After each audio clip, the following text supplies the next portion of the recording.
Antonio starts right now. Taking a live look out of the Alamo City this morning. We are in the doldrums of summer, triple-digit day after triple-digit day. How long will this streak continue for? Mike Osterhage in dark and early this morning. We're checking with him in just a few moments. Good morning. It is 6 o'clock this Sunday. It is July 24th. Good morning. So I got to ask, you've been great about avoiding the heat. Yes. How many steps did you get in yesterday? I got in over 13,000. So for those of you who may not follow us on Instagram, Sarah has been talking about mall walking, Mike. And It's the best way to get your steps in. Okay, that makes sense. Yeah. In the heat. So yesterday we had a later interview in the day. So we were sitting in the station waiting for the interview. You just see Sarah doing laps around the entire station, upstairs, downstairs, around the newsroom. Than sitting at your desk for an hour I and a was half. very impressed, Good and we point. had a good conversation while she walked to try to keep her entertained. KSAT is a big building. I might as well get my steps in. Did you say 12,000? 13,000. 13,000 Just here. steps. No, I got I did about 3 miles in the building in an hour. Just Well, you just go around the big, down that hallway through engineering, upstairs. down, And then the stairs up and down. It's very Get your impressive. Stair climbs in. All in a dress. That does make sense because, you go outside and you're just going to be putting up with all the heat and humidity. Question, though, since now yesterday we hit 44 days this year. Today's going to be 45 with triple-digit temperatures. The record is 59. Do you, at this point, do we just want to, go for it and set a record or not? Why not? If we're going to be the best, let's be the best. I'd say the worst, but that's fine.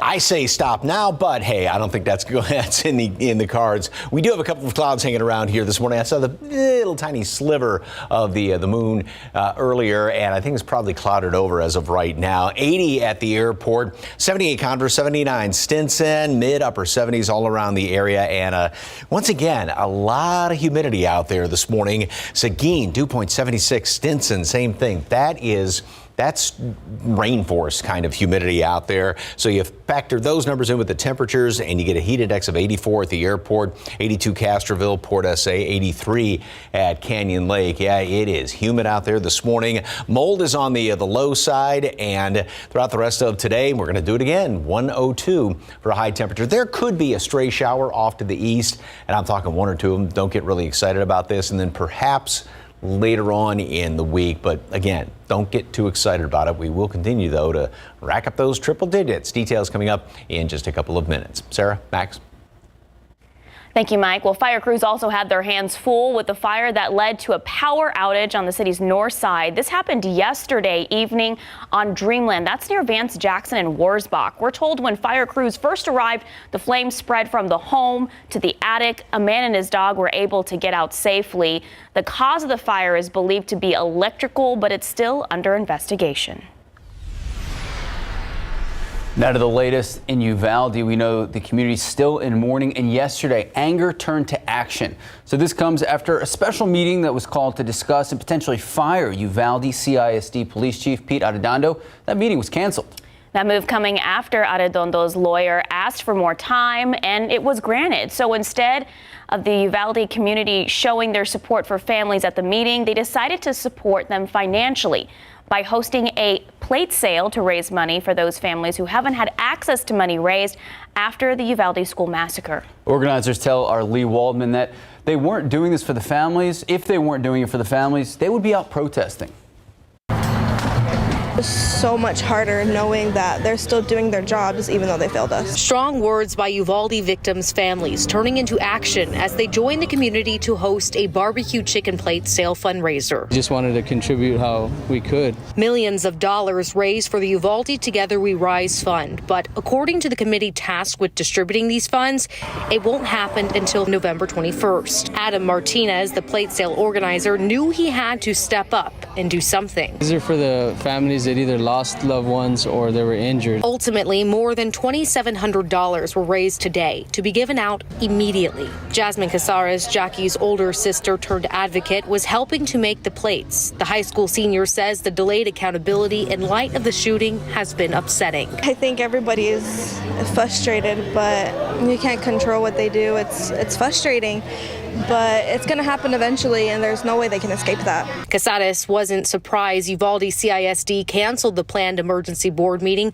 She says terminations shouldn't stop with Arredondo. Starting from the top, like everybody that should have kept them safe. Michelle Prouty lives next to Rob. She was greeted by the sound of children playing at school every day. That is until May 24th. Prouty is confident Arredondo's termination will come no matter how long it takes. It doesn't matter how long they delay. He's going to lose his position because there's no way he can show his face back at that school. Lee Waldman, KSAT 12 News.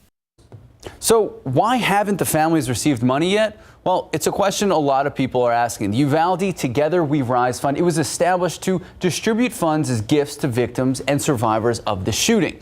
So decisions about who is eligible to receive that money and how it will be distributed, that's actually being made by a local Uvalde steering committee.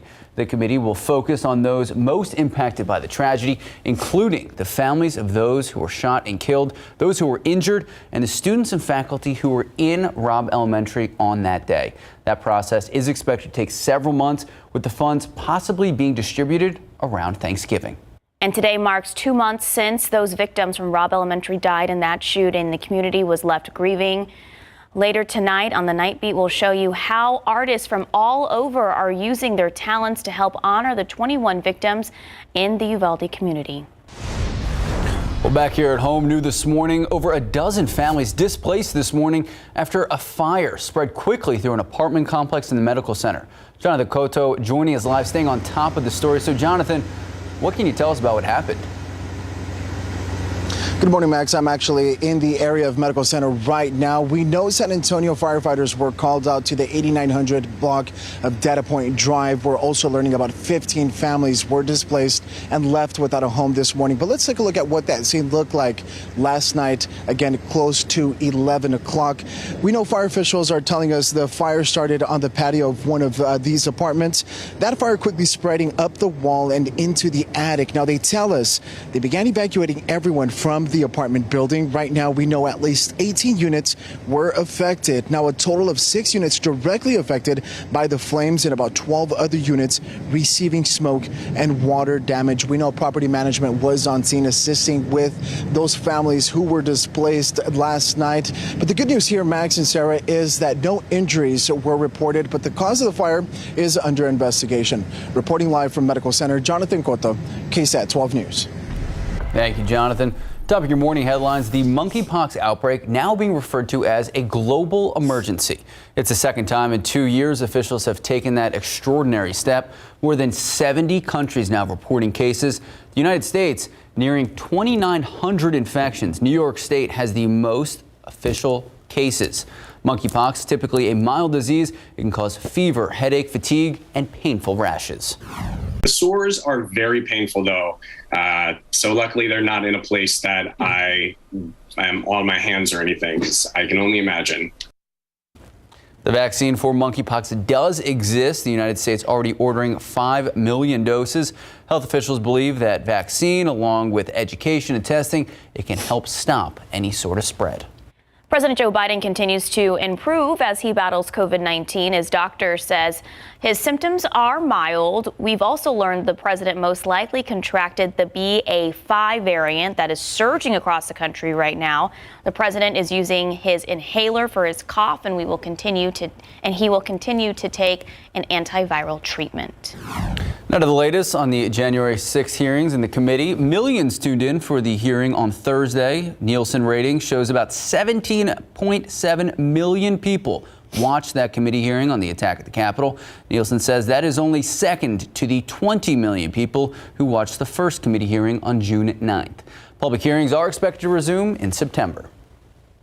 In Pakistan, the death toll is rising following more than 5 weeks of monsoon rains and flash flooding. Officials say 304 people have died since mid-June. The severe weather has damaged highways, bridges, and destroyed thousands of homes. Every year, much of Pakistan struggles with monsoons, causing many to question the government planning.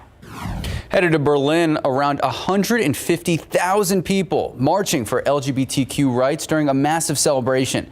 Berlin's deputy mayor saying Berlin must be a safe haven for the LGBTQ facing persecution in their home countries.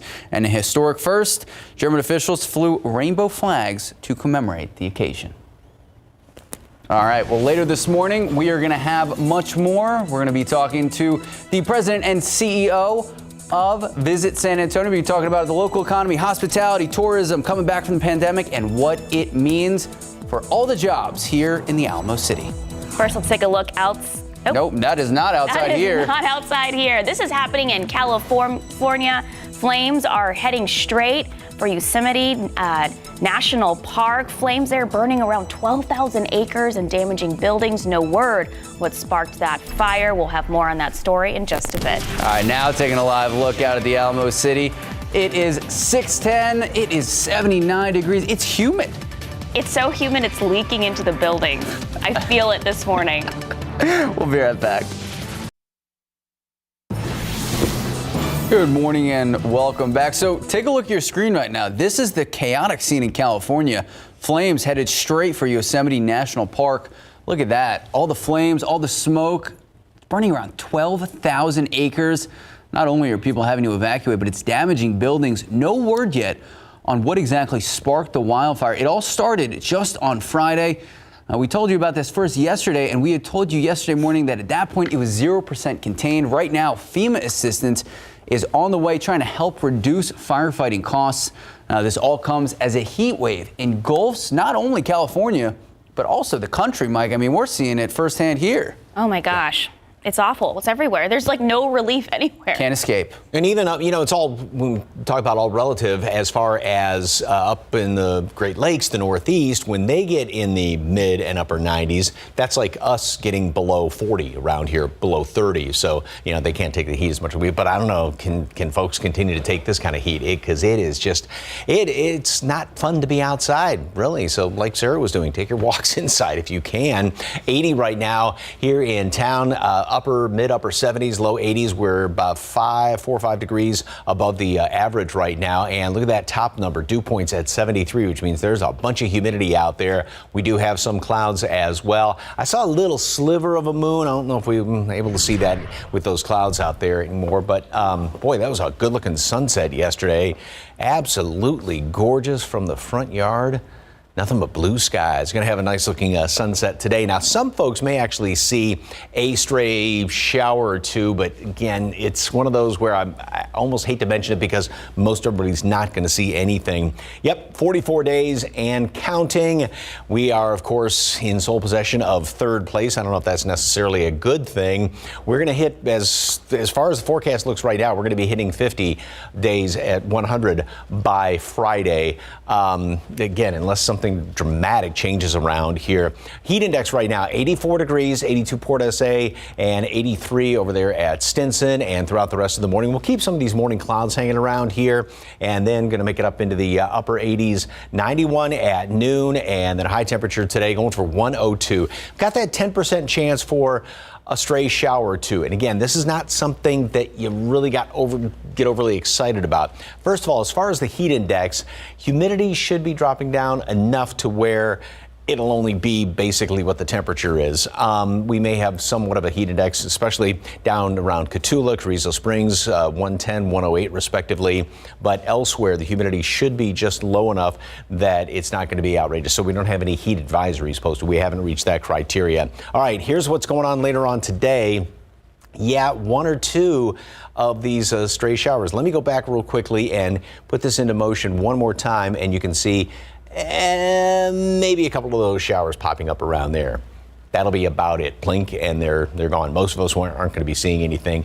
By later on in the week, there's another very small chance for a stray shower or two coming in off the sea breeze. 91 degrees today at noon, partly cloudy skies. High temperature is going to make it up to 102. This will be day number 45, and we'll just continue to rack them up all the way through that. Friday looks like a rather infamous number. We hit 50, and a couple of stray showers Wednesday and Thursday are possible. Slight little wave trying to come in here from the Gulf of Mexico, and one or two. But that's the only thing that's shaping up as of right now. And I mean, with those couple extra clouds, perhaps they sit right over the airport. You stay down a degree, but we're still going for hundreds all the way through the week. I appreciate how you numbered the days towards the record. You're welcome. Yeah, that's good. I mean, it seems inevitable at this point, doesn't it? Basically, and also given the fact that when does August start? On Monday? On the two higher years, 2009, 2011, most of those days came in the month of August, of the 59 and 57. Okay, so now we're just counting down till September, right? Well, even September we've had triple digits. No, shh, quiet. 2005, I think. That was not a fun year. Don't put that out there. Thank you, Mike. Time now is 6:18, 79 degrees out. All right, it's considered a natural wonder. Just ahead, we're heading to Utah to talk about the major concerns facing the Great Salt Lake. Good morning and welcome back. Starting in Utah, a big threat to the Great Salt Lake. It's pretty terrifying. Officials are now sounding the alarm about climate change and the worsening drought. So that's all pushing it to the brink of an ecological crisis impacting both wildlife and people. Utah is already plagued by dust storms that could potentially be hazardous, and the Great Salt Lake is a vital lifeline for the Western Hemisphere, a migratory stop for over 10 million birds who feed on the brine shrimp in the lake. And right now the lake is so low, only airboats can operate. The problem is it's a shallow lake. There's not many more feet to go. So, fun fact, Utah is the nation's fastest growing state. Here's not so fun. With that growth in population, there's a growth for need of water. And so obviously this chaotic situation, it's causing a lot of mayhem in Utah, and people are considering drastic measures like even piping ocean water into the lake to try to save it and help the residents there. So what makes it dangerous is there's a lot of minerals and metals underneath the lake that have not been exposed for so many years, and now that the water is receding, all that stuff is getting kicked up, and apparently it's very dangerous to breathe in, especially for asthmatics, and they're saying long term could potentially cause cancer in the lungs. They're talking about down the line, if the lake dries up, having to wear masks all the time. So this is going to be a very important, interesting story to follow to see how it develops. All right. Time now, 6:23, 79 degrees out. All right, after the break, a look at some of the stories trending right now on KSAT.com, including a sneak peek of the new trailer for Black Panther. What? There's a lot of people buzzing this morning. All right, when Disney reopens its Bippity Boppity boutique shop, say that really fast, at resorts next month, the workers will have new, more gender-inclusive titles. That's because men are going to work there for the first time. So the workers will be referred to as fairy godmothers, apprentices, instead of fairy godmothers in training like they were called before. The shops closed because of the pandemic. The shops at Walt Disney World and Disneyland are scheduled to reopen the end of August. All right, so if you're a Disney fan or a Marvel fan for that matter, it has been such an exciting 24 hours. Comic-Con wrapping up in San Diego, and they released a slew of trailers. So this is the first one that we saw. Black Panther, Forever. Wakanda Forever. It has Marvel fans very excited this morning. Lots of people have been waiting for the details of the movie following the obviously huge success of the first Black Panther, and it's set to hit theaters November 11th. But not only was it Black Panther, but there was She-Hulk. They talked about Blade, Daredevil. Mike, you have something to say? No, who's the new Black Panther? Is it going to be? They don't know yet. So I know. I have a really good guess. I don't want to steal anything from the trailer. Go watch the trailer. Watch the trailer. Yeah. There you go. Have you not seen the trailer yet? What have you been up? Since 1 a.m.? You're good to go. I'll send it to you. Okay. Time now, 6:28, 79 degrees out. All right, let's take a look outside with the roads. Actually, a lot of cars outside. Well, earlier, yeah. I mean, not there. That first shot had a lot of vehicles on it. We'll be right back. Good morning, welcome back, and happy Sunday. It is 6:31. It is Sunday, July 24th. Thank you so much for joining us. So happy Sunday. Happy Sunday. Morning. After you got your 13,000 steps in yesterday, did you avoid the heat at all costs? Yeah. Yeah. Yeah, I went home, had soup on a hot day. I don't know I was like craving soup. My husband made soup from Wasn't scratch. like gazpacho or like no, cold soup? it was hot soup. It was good. And then went to the gym inside. Nice. All right. Mike, what about you? How have you been beating the heat? Yeah, what kind of soup? It was the Italian wedding soup with the turkey meatballs, homemade turkey meatballs. Ooh, so good. It's 100 degrees out. I feel like we need some cold things here. But inside, it was like AC's hitting you, blasting. But you're at also 70. the person advocating for an iced coffee graphic on all of the weather reports. Yeah, because in the morning you're like going from the car, and then you get in the station, you're like But at the sweating. hottest point of the day, we need hot Italian wedding soup. I get it. It makes sense. If you're locked in your, cave inside and it's 70 degrees and the AC's blowing on you, yes. Sorry, Mike. If you're gonna, ice things are better to help you cool down, but the soup sounds very good. Can you eat it cold, though? No, you got 80 right now, and we got a lot of humidity out there, and then we're going to be adding 20 plus to that, so we'll hit 102 for a high temperature later on today. And as far as the allergens, or excuse me, the aquifer did go up a half a foot. Now we're still in water restrictions. Check with your local municipality as far as your watering restrictions in your neighborhood, and mold is on the low side. All right, heat index. Yep, we are dealing with that, of course, this early in the morning. So that 80 degrees feels like 84 here in town, 83 Stinson, as well as Canyon Lake, and it feels like 82 right now in Castroville. And yeah, warm, humid, got some clouds out there. Some areas are reporting more clear skies, a lot of clouds here in town. Same old song and dance later on today, triple-digit temperatures. A stray shower off to the east is going to be possible. Not very likely. That one or two of them popped up yesterday. And then the 46th verse of that same old song and dance tomorrow, because today's going to be day number 45 of triple digits, 46, and we're just going to keep racking them up. There is the chance for a couple of showers coming in along the coastal plain by maybe late Wednesday, Thursday. Again, kind of wishful thinking at this point, but at least there's hope for something out there. All the details coming up in just a couple of minutes. Sarah, Max. Thank you, Mike. New this morning, over a dozen families are displaced after fire quickly spread through an apartment complex in the medical center. Our Jonathan Cotto staying on top of this story this morning, joining us live. Jonathan, what can you tell us about how this happened? Good morning, sir. Well, we are learning San Antonio Fire Department responded to the 8900 block of Data Point Drive here in the medical center area. Now, let's take a look at what that scene looked like to know exactly what firefighters were up against. Fire officials say the fire started in a porch, or in the porch area of one of these apartments. That fire quickly spreading up the wall and into the attic. Now, they tell us they began evacuating everyone from the apartment building. And right now, we know at least 18 units were affected, a total of 6 units directly affected by the flames, and about 12 other units receiving smoke and water damage. Now, we know property management was on scene assisting those 15 families who unfortunately don't have a roof over their head here this morning. But the good news, Sarah, Max, is that no injuries were reported. The cause of this fire is under investigation. Reporting live from Medical Center, Jonathan Cotto, KSAT 12 News. Thank you, Jonathan. Also overnight, another fire. This one happened just after 12:30 on Mountain Vista Drive. That's near Green Mountain Road and Loop 1604 on the city's north side. Investigators tell us a vacant building went up in flames and was destroyed. The fire destroyed. Unfortunately, no one was hurt.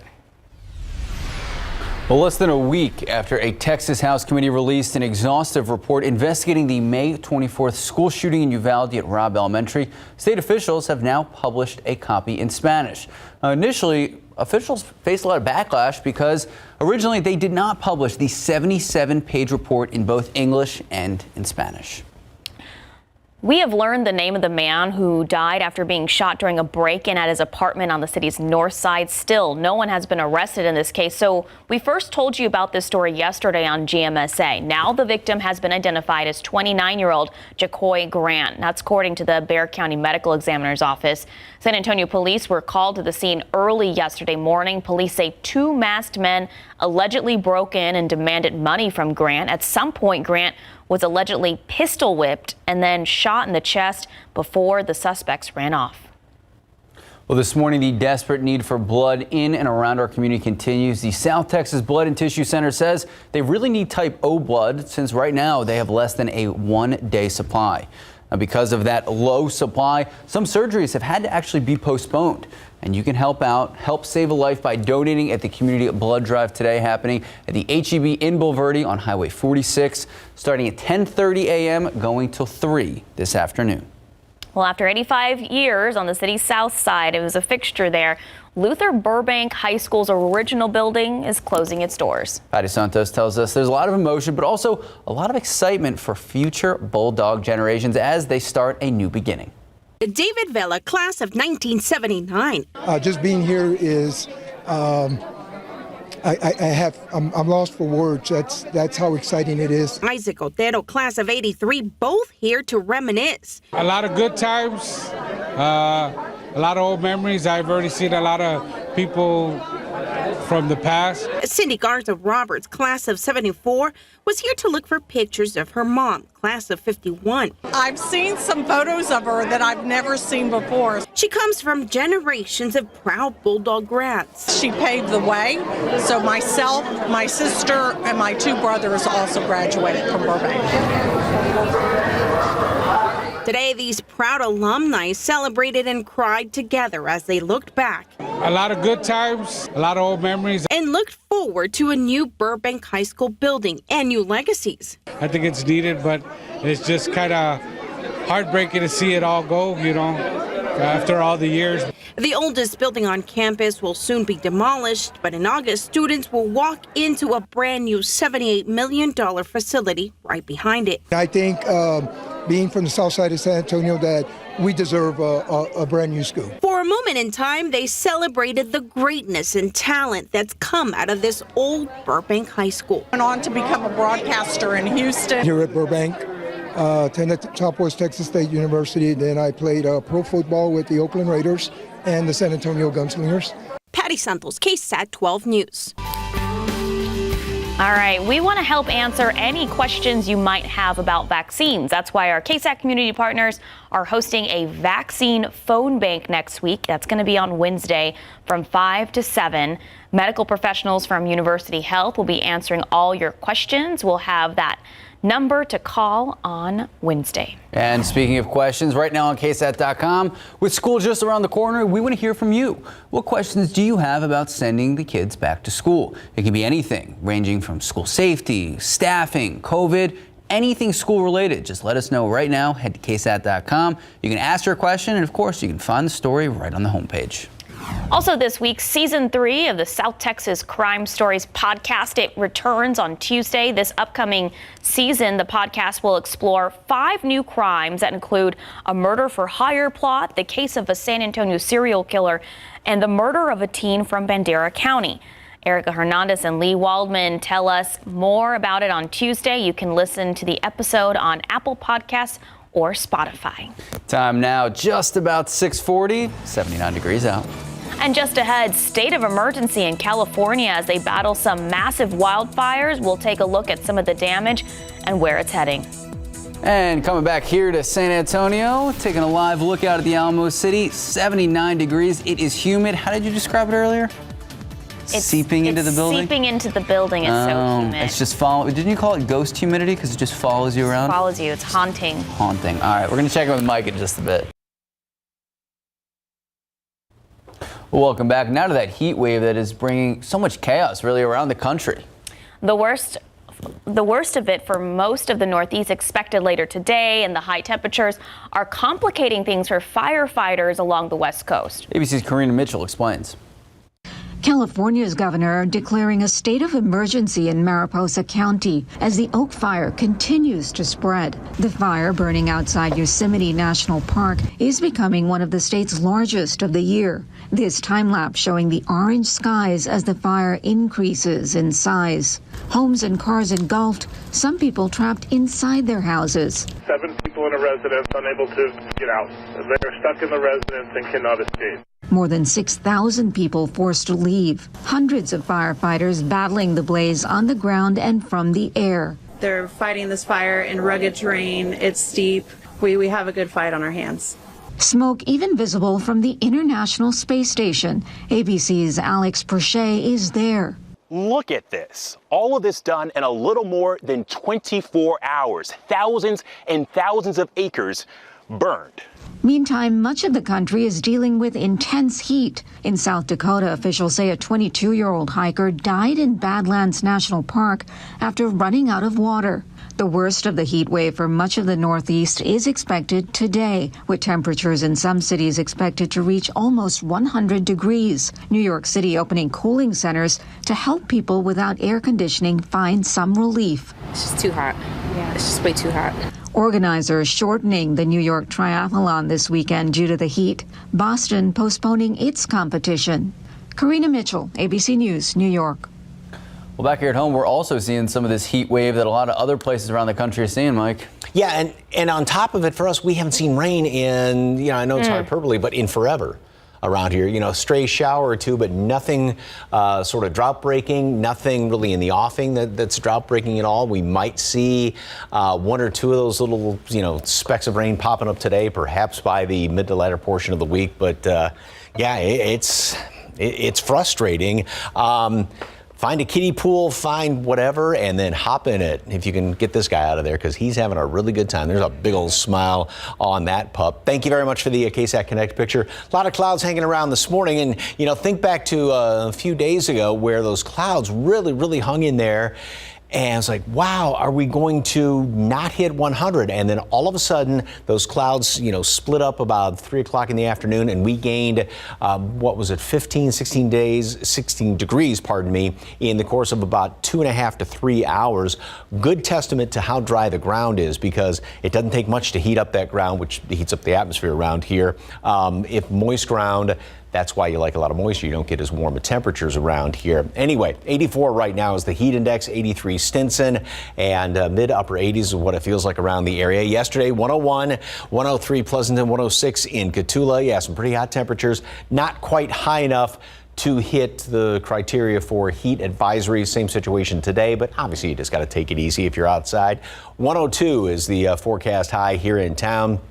And all around the metropolitan area, it'll be a close call, within a degree or two of triple-digit readings here. So we'll keep some of these clouds around this morning, 83 at 9 o'clock, and they'll be a little bit stubborn at times, but then start to clear out, and boy, that's when temperatures start to skyrocket. 91 already at noon, and then 102 for a high temperature. So I've got this little 10% chance for a stray shower. There were one or two of them that popped up yesterday, and again, you got to really go slow and don't blink, because 1, 2, 3, maybe 4, and that's going to be about it going into the evening hours.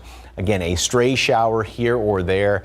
Consider it a little bit of free lawn watering. That's about the extent of it. Tropics, once again, nothing out there right now. Hurricane Center, there's a couple of clouds here or there, but nothing that's raising in sort of an eyebrow with the Hurricane Center. All right, jump a little further into the future, and this computer model, which I think is kind of generous, a little too generous as far as any rain chances. It wants to scare up a couple of them here along the coast by Tuesday late, and then going into Wednesday, perhaps a little bit better shot at a stray shower coming in here along the coastal plain. And again, with these long-range computer models, it tends to paint things in with a broad brush. Same thing, it has a couple of these showers around here on Thursday, trying to come in here from the coast. But again, that's once again wishful thinking, so just a few of them out there, nothing really substantial as of right now. 91 degrees, partly cloudy skies at noon today, and then we're going to make it up to 102 today, so this will be day number 45, and we just continue to, again, rack up all of the triple-digit temperatures all the way through the rest of the week. A stray shower here or there, that's it. But this whole weather pattern just is not changing. Little fluctuations here and there, but nothing substantial. So you guys are both homeowners. How's the yard? How's the garden? Can we talk about the electric bill? What do you keep it at, like 78? During the day, between 76, 78. Smart. I'm so stubborn. I refuse to pay for the electricity if it's going to get that high. So I don't want to. I just hate opening and getting that outrageous bill. So yeah, everyone's costs are going up. There's nothing. Even if you keep it up, high throughout the day, it's still going to be very expensive. Water bill up too, because I'm doing a lot of watering for my lawn and plants. Not watering that much, but the electric bill is, it's. What a time. Thank you, Mike. 6:49, 79 degrees out. All right, after the break, you don't want to miss how this little boy is carrying on the legacy of his late grandfather with the baseball icon. It's a story that's sure to put a smile on your face later this morning. All right, let's take a look at those lotto numbers. Pick 3, 810, Fireball 9, Daily 4, 6, 555. Yeah, look at that, Fireball 4. All right, cash 5, 5, 7, 12, 25, 28. Texas Lotto, 6, 7, 14, 20, 26, 31. Let's look at those Powerball numbers. This was up to 100 million. 39, 41, 54, 59, 62, Powerball 12, Power Play 3.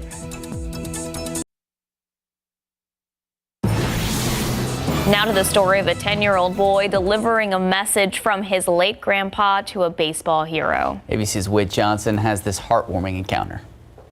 That's 10-year-old Blake Grice coming face-to-face with his hero, LA Dodgers pitcher Clayton Kershaw, at a press conference before this week's All-Star game, summoning up the courage to speak on behalf of his late grandfather, posted on MLB.com. My grandpa loved you, and he wanted to meet you and Vince Scully one day. So this moment is important to me because I'm meeting you for him. Oh, wow. Blake's grandfather never getting his wish, dying in 2014 from brain cancer. Oh my gosh, I'm gonna come here, dude. It's great to meet you. Great to meet you. The emotional meeting sinking in. That story is hard for me to tell because I miss my grandfather a lot. I don't have much memory of him. When he gave me that hug, I felt really comforted, and it just really helped me get through that moment. Blake's social media is flooded with posts about baseball. He was credentialed by the MLB as a kid reporter at the game. Do you have a parent here or anything? Blake was there with his dad, Barry, making this encounter with Kershaw all the more special. His late grandfather's wish fulfilled, and the photo proof now touching hearts around the world. I know he's proud of me up there. What an amazing heartwarming story. It's been going viral all over Twitter, and it's so amazing. And, you know, Clayton Kershaw, class act over there. Love to see it. Time now, just about 6:55, 79 degrees out. All right, later this morning on GMSA. All right, we have Leading SA. We are talking tourism, hospitality. We know it's cornerstone of our local economy. So this morning, we were talking to the president and CEO of Visit San Antonio, how we've come back from the pandemic, what our local numbers look like, and what comes next. Not going to miss it. Coming up on GMSA at 8 a.m. Good morning. Coming up on GMA, dangerous heat conditions from coast to coast. In the west, the Oak Fire raging out of control near Yosemite National Park, forcing thousands to evacuate as the nationwide heat wave reaches record-breaking temperatures in the Northeast this weekend. Plus, growing concerns about monkeypox, the World Health Organization declaring a global emergency, and how the White House is now responding.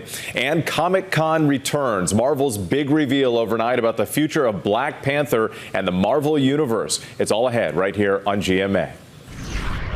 It is warm and humid. There's our morning clouds hanging around here, and they'll be sticking around for a few hours, and then a lot more sunshine today. We are still at 80, mid upper 70s around here, about 4 or 5 degrees above normal, above average. 102, this will be day number 45, just in case you are keeping track of that. A shower or two well off to the east. You know, 1 or 2 of them may be popping up here and there. We're going to continue, unless something really, really dramatic changes, which is not in the cards right now. We'll still continue with triple digits all the way through the week, hitting 50 days this year by Friday, and a couple of sea breeze showers are possible Wednesday, Thursday. I wouldn't get really excited about that. Not going to make a dent in the drought? No, nothing that's a real drought breaker right now. It seems like we really haven't had rain in a very long time. How bad are the conditions out there? Well, like when you think about burn bans, just about every county in the entire state, with like 1 or 2 exceptions here, is under burn ban. Yeah, it's bone dry, and that's one of the reasons why we heat up so quickly too, because you know that there's not moisture in the ground that absorbs the heat, because it takes a lot more energy to heat up moisture. So that dry ground just heats up, and that's why temperatures get up there quickly. All right, Mike. Thank you so much. The pretty much. Yeah. Yeah. Thank you for watching. We're going to take an hour-long break for GMA. We'll see you back here at 8 a.m. Live from KSAT 12. Good Morning San Antonio starts right now. A lot happening this morning. Overnight, a handful of fires across the Alamo City. why this morning a dozen people cannot return to their homes.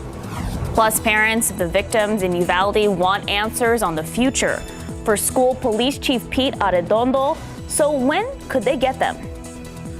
And taking a live look out at the Alamo City, 79 degrees now. The sun is out. The heat is going to rise throughout the morning. We're going to check in with Mike Osterich for your full forecast. But for now, good morning. It is 8 o'clock. It is Sunday. It is July 24th. Happy Sunday. Good Happy morning. Sunday. Sarah Costa has been phenomenal about getting those steps in. So even between the shows, how many steps you get in? Let me see.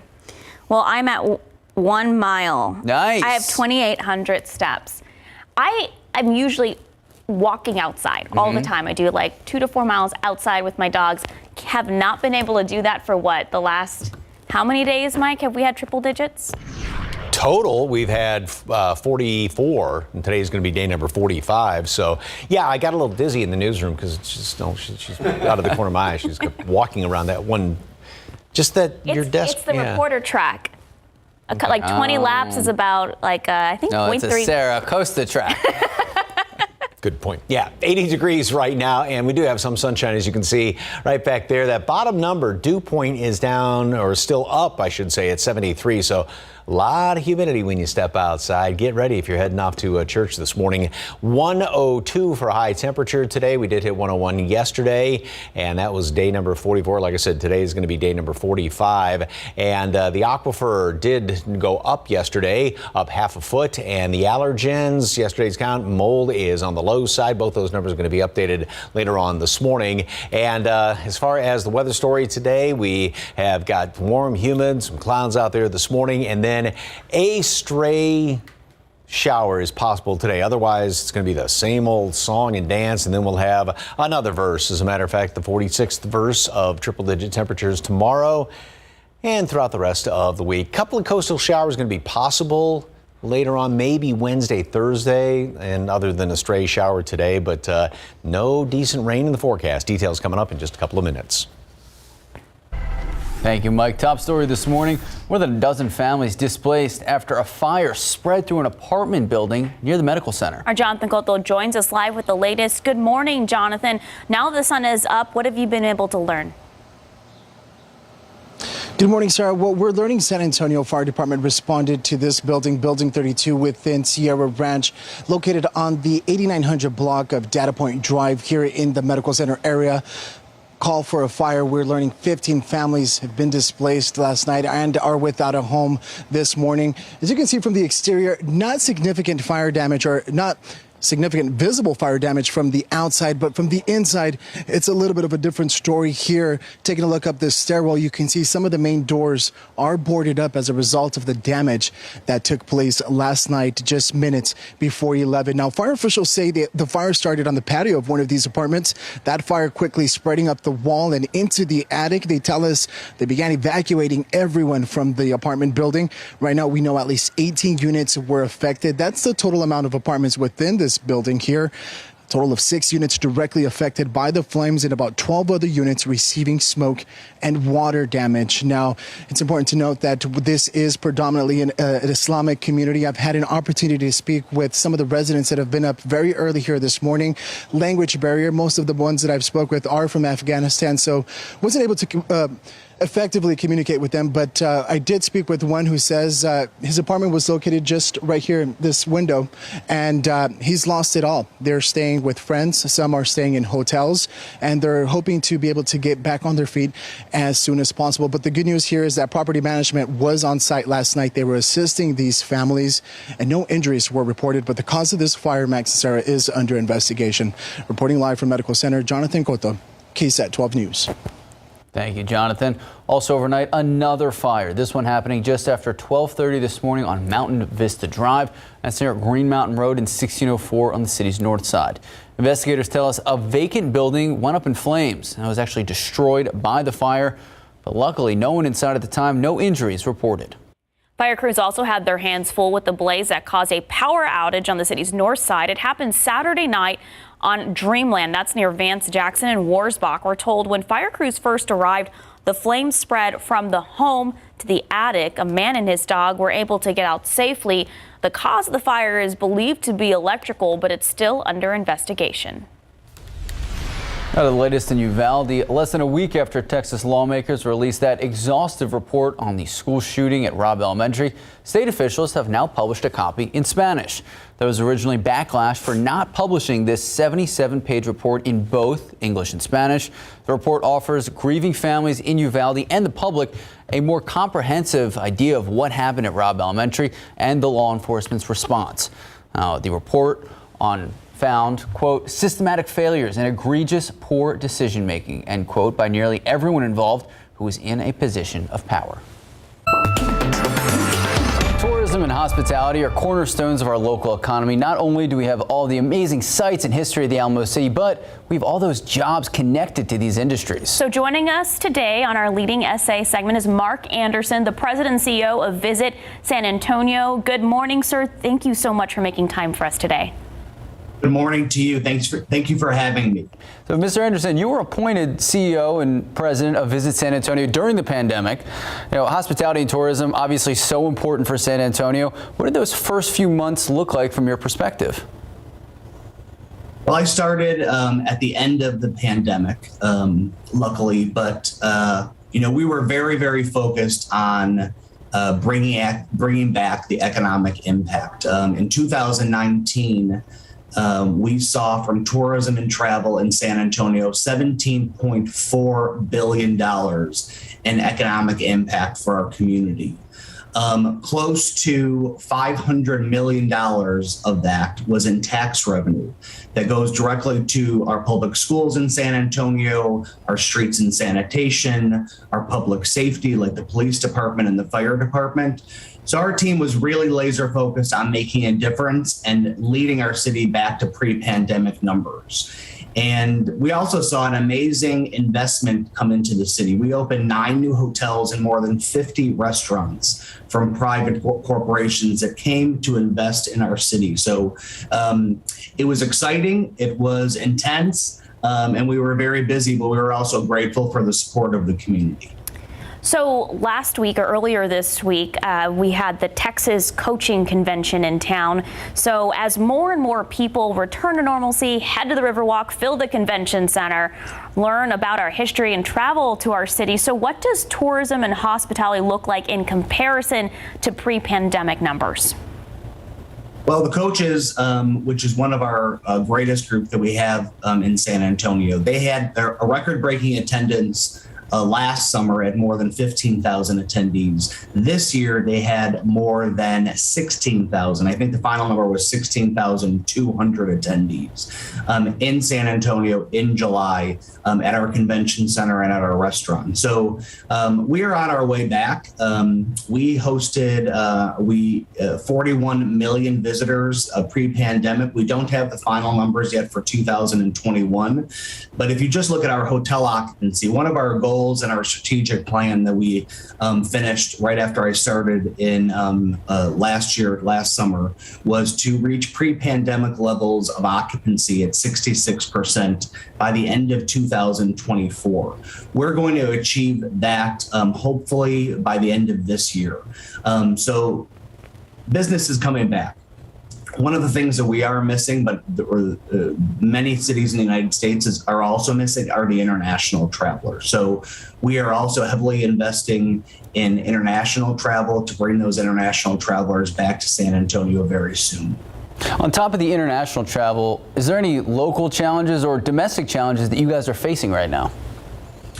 Well, I mean, the economy is tough right now for everyone in Texas and the United States. But I will tell you, I've been traveling a lot lately. I was in 4 different cities in the past 10 days. And our airports are busy. Our airport in San Antonio is busy. So people are really traveling. I also think, looking at a positive note, the revenge travel that many people in the United States were looking forward to this summer. I also think a lot of people are staying local. So we're seeing a lot of our local audience come stay downtown in San Antonio, enjoy our museums and our restaurants and our parks.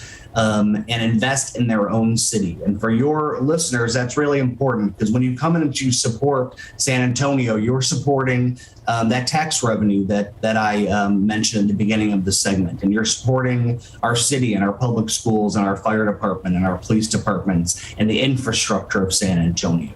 So speaking of travel, we know there are big plans for the San Antonio airport, $2.5 billion worth of plans. So what do you want to see from this expansion? I want to see more flights, and more flights. We are so excited about the $2.5 billion expansion of our airport. It is much needed, and it's coming at a phenomenal time as we resurrect travel and tourism for San Antonio in a post-pandemic world. We just launched a new initiative with Greater SATX and the city of San Antonio and the airport that Visit San Antonio is intimately involved in, to raise funds to attract new international airlines. And we have already made several trips overseas to attract some international nonstop airlines to our city. And we're going to keep with those strategic goals and those discussions to ensure that our airport has some nonstop international flights, hopefully in the next 12 to 18 months. All right, Mr. Anderson, thank you so much for your time this morning. Anyone who missed any of this, you can watch the full conversation right now. Just head to KSAT.com. Thank you. Thank you, sir. Thank you very much. Have a great day. You too. Time now just about 8:11, 79 degrees out. Well, still to come in the next half hour, GMSA, a wildfire continues to rage on the West Coast next door to Yosemite National Park. We'll take a look at what's being done to stop it. And up next, how you can get your pets hooked up with their shots or vaccinations later today. Big event going on. We're going to explain. And after the break, our local blood and tissue center says they're almost out of one type of blood. How you can help out local hospitals. That's next. And we officially hit 80 degrees. Taking a live look out at the Alamo City. Looks like we're going to be increasing about 20 more degrees throughout the day. We're going to check with Mike Osterhage for your full forecast and if we'll see any rain anytime soon. We'll be right back.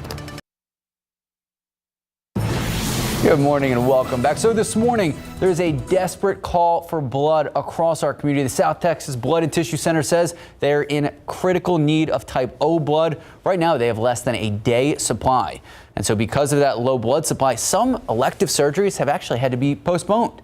Now you can help out the community. You can donate today. There's a blood drive happening at the HEB in Bulverde on Highway 46 starting at 10:30 this morning. It goes till 3 this afternoon.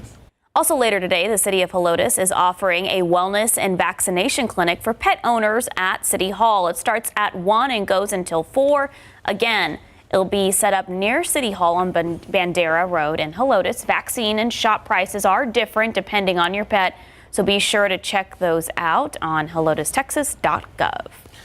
All right, Mike, break it down for us. How hot is it going to be? And are we ever going to see rain? A couple of folks are going to see a shower later on today. Yesterday, there were one or two of them out there. There's going to be enough to count on one hand today, and that'll be about it. Perhaps by the middle part of next week, another stray shower, but we're not seeing any just big, broad changes to this whole weather pattern, and that's the problem. So we are literally stuck in a rut, the summertime rut, and that rut is 100 degrees. So yesterday we hit it. We're going to be hitting it again today. Beautiful picture, though. I love that shot there. The sunset glory. Yes. Great. I love the trees in the foreground, too. All right, a little bit of sunshine is starting to peek on through there. You can see right over there, 410 by the airport.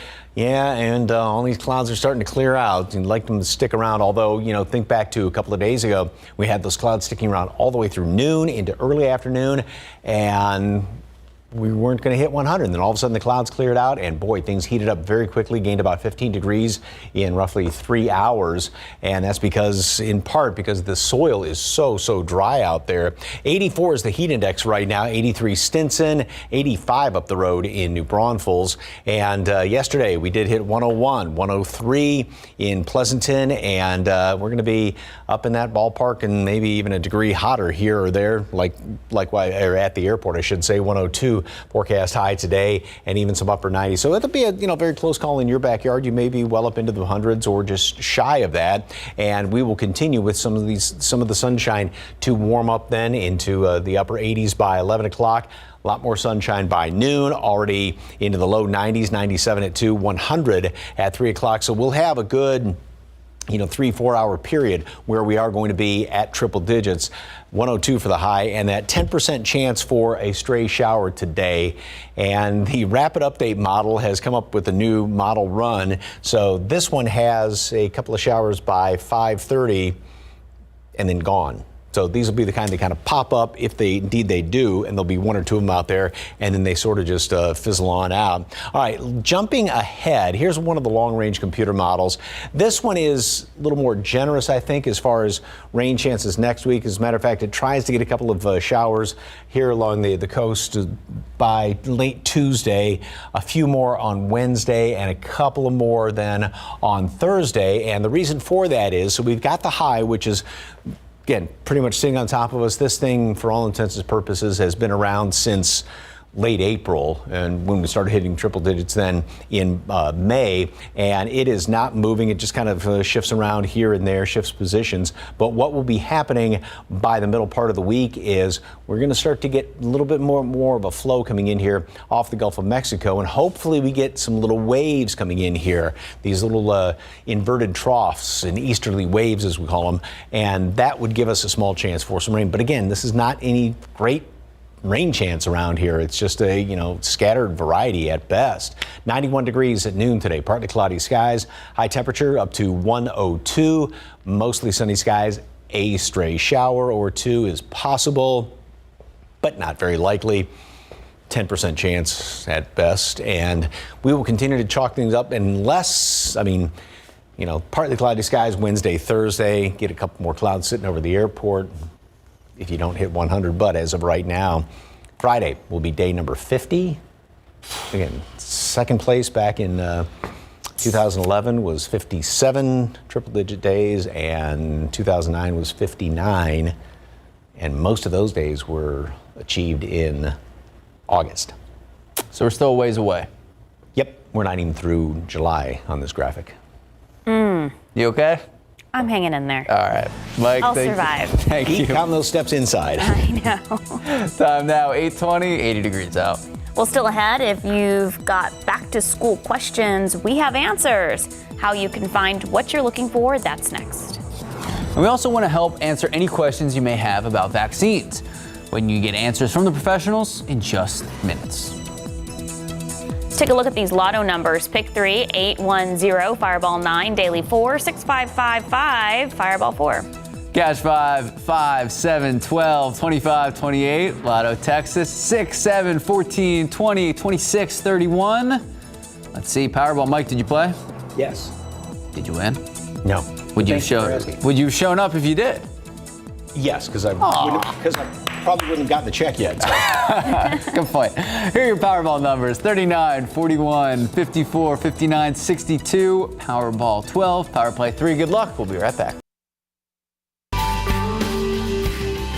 Well, we want to help answer any questions you might have about vaccines. That's why our KSAT community partners are hosting a vaccine phone bank next week. It's going to be from Wednesday from 5 to 7. Medical professionals from University Health will be answering all your questions. We'll have that phone number to call on Wednesday. And speaking of questions, right now on KSAT.com, we want to hear from you. We know school right around the corner, so what questions do you have about the kids back in the classroom? It can be anything from school safety to teacher staffing to faculty to COVID. Anything school related, send us your questions. Let us know right now. KSAT.com. You can find the story right there on the homepage. Time now, 8:25, 80 degrees out. Still ahead on GMSA at 8:30, a fast-moving wildfire is touching parts of the West Coast. The latest on the efforts to contain it.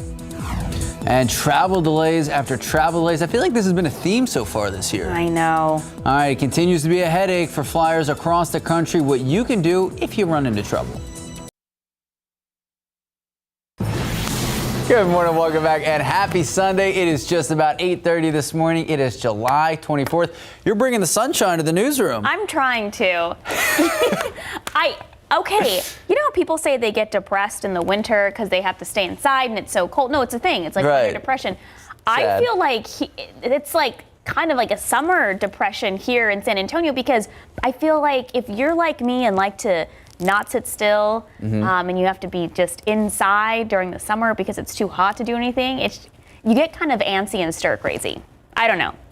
That's me. I don't want to be in the AC all day, just sitting at home. I tend to agree with you. The people, you can't go outside. There hasn't been any change in this weather. It started so much earlier than in past years, where we started hitting these triple digits all the way back in May and throughout the month of June.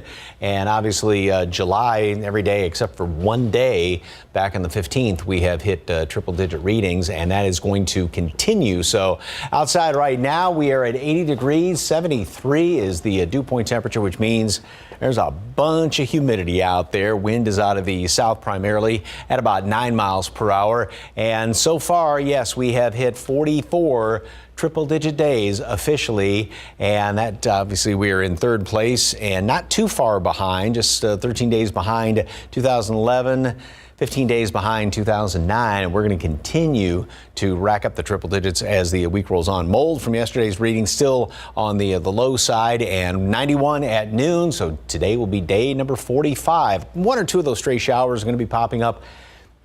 Don't get excited about it at all. I mean, literally one or two of them, that's going to be about it. And then perhaps by the middle part of next week. More details on any maybe potential changes in the overall weather pattern. Details in just a couple of minutes. Sarah, Max.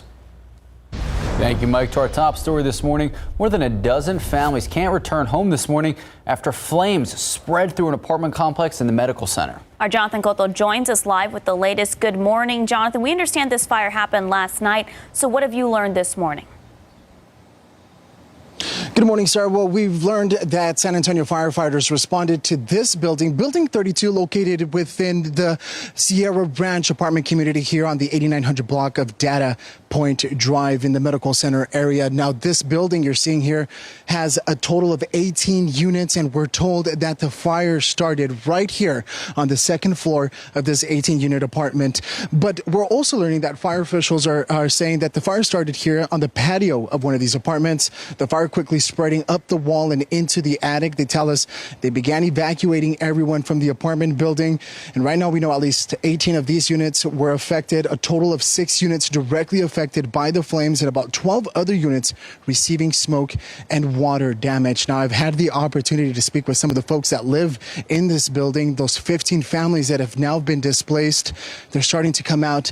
They're taking a look at this building, trying to figure out, how are they going to get inside to get the clothes, paperwork, all of their personal belongings. Everything's boarded up. They can't get inside. And now, unfortunately, this morning, they are without a home.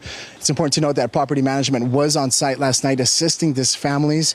And also, very important this morning here, no injuries were reported. But the cause of this fire, Max and Sarah, is under investigation. Reporting live from Medical Center, Jonathan Cotto, KSAT 12 News. Thank you, Jonathan. Topping your morning headlines, the World Health Organization declaring monkeypox a public health emergency. It's the highest alert level that the WHO can actually declare.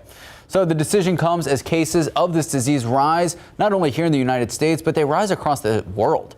Now, monkeypox has spread to a point where a coordinated international response may be required. For now, the United States is reporting more than 2,000 cases across 46 states. A teen in Florida was taken into custody after holding 6 people hostage this weekend. Investigators say they're still looking for a motive. The 15-year-old held 6 people, including children, hostage inside a home. Police believed the boy was armed. A SWAT team was brought in. But Jacksonville Sheriff's deputies say they're grateful the ordeal ended without anyone hurt. Police say the boy will be facing a false imprisonment charge at minimum. T-Mobile, if you're a user of the company, listen up. They struck a deal with the federal government, paying hundreds of millions of dollars and settling a class action lawsuit over a customer data breach. The company admits that there was a cyber attack last year, and that cyber attack was tied to personal data of more than 50 million of its current, former, and prospective customers. $350 million will be paid for claims, legal fees, and administrative costs. T-Mobile will also spend another $150 million on security technology. Well, this morning, a fast-moving wildfire in California is forcing thousands of people to evacuate their homes. California's governor declaring a state of emergency as crews continue to struggle to battle the blaze. ABC's Alex Perche is in the fire zone with the latest. This morning, the Oak Fire raging. This time lapse showing smoke and flames billowing high above the ridge in Mariposa County. Emergency crews working around the clock on the ground and in the air on a blaze that's already burned nearly 12,000 acres, growing so big the smoke can be seen from the International Space Station. These are the front lines. This is the beginning of that fire break. A battalion chief guided us through. You can see further down the road the fire really starts to intensify. Oh, wow. Those trees are all going to be coming down. What we see over here is where really the result of all that dead available fuel is burning with a high intensity. So I can see what you're talking about just right over here. Some of these larger trees now catching fire. Some of these trees are burning and then they become fire weakened. Like this one right here, that tree will come down at some point probably throughout the night. The fast-moving fire exploding this weekend after starting Friday southwest of Yosemite National Park. Look at how close this fire is to the house behind it. And then all of this dry fuel down here. CAL FIRE tells us already at least 10 structures have been destroyed by this oak fire.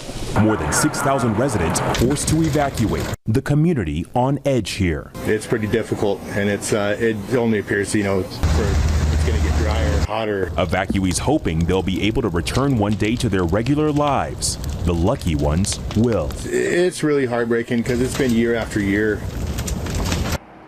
Overnight, California Governor Gavin Newsom declared a state of emergency. California also secured a federal grant to help fight this fire.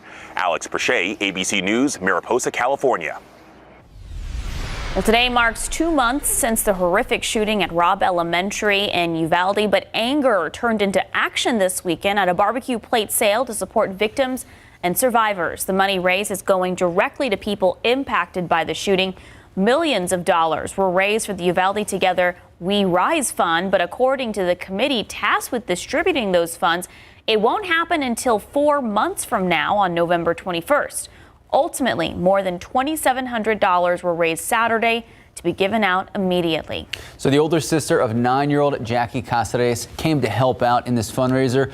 And she tells KSAT that she isn't and wasn't surprised that Uvalde CISD canceled the planned emergency board meeting, which was potentially set up to fire School Police Chief Pete Arredondo. The sister also says the firings shouldn't stop with him. I think everybody is frustrated, but you can't control what they do. It's frustrating, but it's going to happen eventually, and there's no way they can escape that. Well, many of the people at the plate sale plan to attend Monday's school board meeting. The potential firing of Arredondo isn't on the agenda, but people want to make sure their voices are heard about the inaction. And later tonight on the Night Beat, we'll show you how artists from all over are using their talents to honor the 21 victims and the Uvalde community. Hundreds of Luther Burbank High School alumni, they're in town this weekend celebrating the history and celebrating the future. The original Burbank building will be torn down, so alum got the last chance to say farewell to the old building yesterday. The new high school is set to welcome students behind the old building. Now, alumni say they're sad to see the old building go, but so excited that students on the south side will get a brand new building to build a better legacy.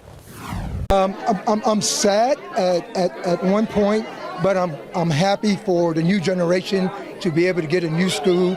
The school's been here for so many years, and I think being from the south side of San Antonio that we deserve a brand new school. So I know you may be wondering what's going to happen to the statue. Well, the Luther the Bulldog statue will be moving to the new building. I love that. That's pretty cute. Keeping that tradition alive. Absolutely. Time now, just about 8:40, 81 degrees out. Well, coming up on GMSA, parents of victims in Uvalde want answers on the future for School Police Chief Pete Arredondo. So when could they get them? We'll let you know. And after the break, if you're traveling in the air this summer, we're going to look at what you need to remember. We've dealt with a lot of delays, a lot of cancellations, a lot of people stranded at airports. Have you ever been stranded at an airport? Yes, it's not fun. Not fun at all. So we have some tips before you head out the door. Pack snacks. Say that. All right, 81 degrees at 8:39. Mike is here, keeping it fun on a Sunday. amid the triple-digit heat. We'll have our forecast when we come back.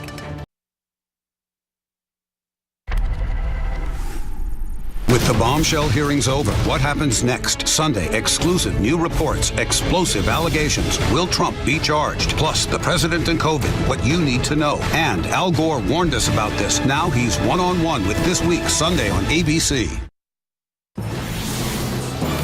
Well, this morning, summer air travel has been disrupted with long delays and cancellations. It's really been happening for months and months. So before you head to the airport, Stephanie Serna has some things that you need to do before you head out for your summer vacation. It's the summer of cancellations, delays, and disruptions at airports. According to website FlightAware, airlines have canceled more than 30,000 flights since Memorial Day weekend. And for the year, more than 100,000 flights have been scrapped. Airlines at air traffic facilities are short-staffed and add bad weather, and more flights get disrupted. That means seats on planes are at a premium, and some travelers are cashing in to give up their seats on overbooked flights. A travel expert with Scott's Cheap Flights says now is the time to express interest about negotiating your flight for money. But don't accept the offer just yet. Your best bet for maximizing the payout, ask the agent for what the last person received. It's usually the best offer. And you may be able to get other perks like a better seat at the front or access to an airline's exclusive lounge if you ask. Airlines will pay up to passengers volunteering to be bumped. It avoids the public backlash and customer service nightmare of having to do so themselves. Stephanie Serna, KSAT 12 News.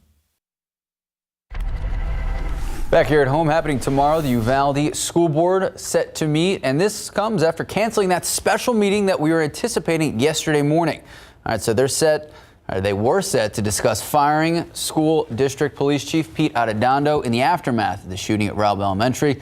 The school district did release a statement saying, in part, the meeting to consider the termination of Chief Arredondo will be held at a later date, which has yet to be determined, end quote. So far, the potential firing of Arredondo is not on tomorrow's agenda, but people say they want their voices heard over the inaction from the school board. Also tomorrow, the desperate need for blood continues. The South Texas Blood and Tissue Center says they're really in need of Type O blood since right now they have less than a day available. So because of that low blood supply, some surgeries have even been postponed. You can help by donating at a community blood drive. There's one tomorrow at Santikos at Westlake's Loop 410. It starts at 10 a.m. and goes until 3 in the afternoon. All right, we are looking at the thermometer and we are ticking up as the minutes go by. 81 degrees, Mike. It's awful. What's behind you? Here, let's just. That's where I'm trying to live right now. We need to mentally go there. Serenity now at the beach. Serenity now. No. Sound effects. I'm going to go to sleep. Those are the waves coming in here. Oh, that's nice looking. Blue skies, that sand out there. Just a stroll along the beach and the nice sea breeze keeping things cooler. But for the rest of us inland and battling the heat, we have still plenty of morning clouds around here. Obviously, the sun is starting to come out. And here's a little, been talking obviously about all the triple-digit temperatures. We have hit it 44 times so far this year, and we're well on the way to rack them up the rest of the week. Comparing to the number one and number two as far as the total number of triple digits, 59 back in 2009, 57 in 2011, we have hit and forecast to hit 50 days this coming Friday, which is 2 weeks at least before, a little bit more than 2 weeks before what happened in 2009 and a month before 2011. Most of these days, of the triple-digit days, did occur in August for these 2 years. Obviously, we've had a slew of them. We had more. I mean, look at how far ahead of the game we were all the way through the past couple of months as far as racking up all the triple-digit days. So, yeah, if this continues to hold on in, the record's going to be smashed if August is anything like much of May, June, and July have been. 86 degrees at 10 o'clock this morning, 89 at 11, and we'll already be in the low 90s by early afternoon. 100 starting at 3 o'clock, and then we'll have a good, 3, almost 4 hour period of some triple-digit temperatures. Heat index readings will be there, but not outrageously high, so we don't have any heat advisories posted today. Got that 10% chance for a, one or two little stray showers. Yes, of course, down to the southwest, we will have those higher heat index readings around Carrizo Springs and Cotulla. Elsewhere, just in the low hundreds. And again, those numbers are all taken in the shade. So you get on the direct sun, you're not only feeling the air temperature, but also the sun heating you up. So lots of shade, lots of water, lots of sunscreen. By later on today, let's see, 1, 2, 3, 4, maybe 5. According to this computer model, pop-up showers. That's pretty much going to be about it. Maybe going in toward dinner time and early evening, then they'll start to fizzle on out of here. If you get a couple of sprinkles, fantastic. It's not going to amount to too awfully much at all. Tropics.